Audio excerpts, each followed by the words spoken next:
Спасибо большое. Ирина Юрьевна Новожилова, президент Центра защиты прав животных. Да, Александр Михайлович, мне просто нужно убегать. Да. Хотела бы быстро забегать, с чем я хотела выступить. Я просто не знаю, где еще такая платформа будет, где я могу это озвучить. Мы ожидали федерального закона о защите животных 20 лет.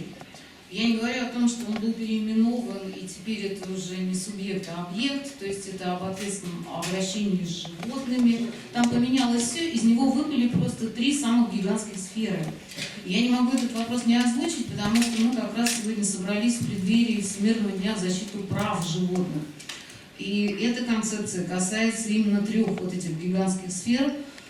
И вы видели, что происходит на планете весь текущий год. Это просто бушующие акции протеста, связанные с климатом, с изменением.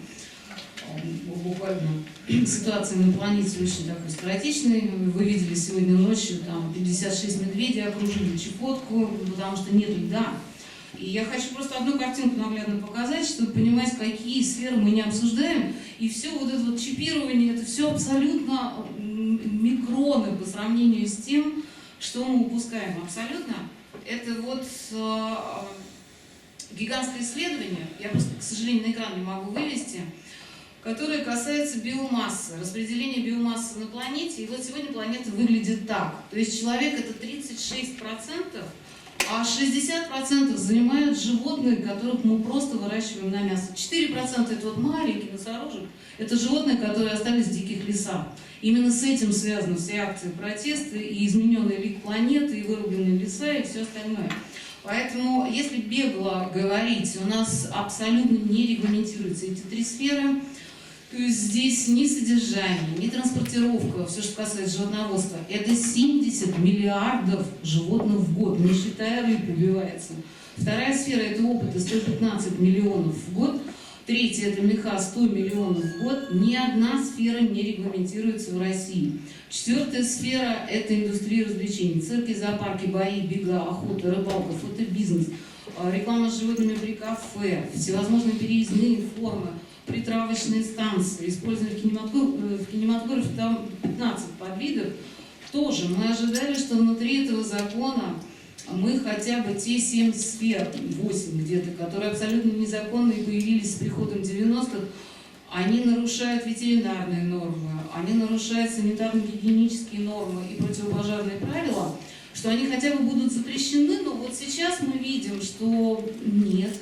Подзаконные акты конкретизировали положение закона совсем не в нашу сторону. И вот то, что должно быть закрыто, это контактные зоопарки, должны полностью исчезнуть как абсолютно незаконный вид деятельности.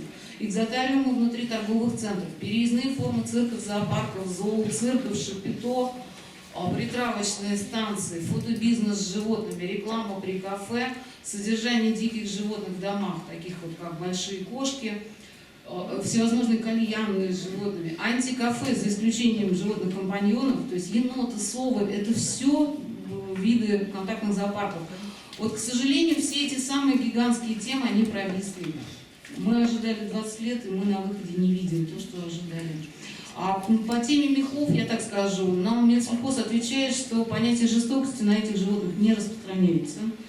У нас с капканами продолжают отлавливать, и город Березовский, Свердловской области имеет капканный завод, где до 2 недель животные будут мучиться, потому что это не щадящие формы капкана в большей части. На зверофермах усыпляют дитилином, курареподобным препаратом.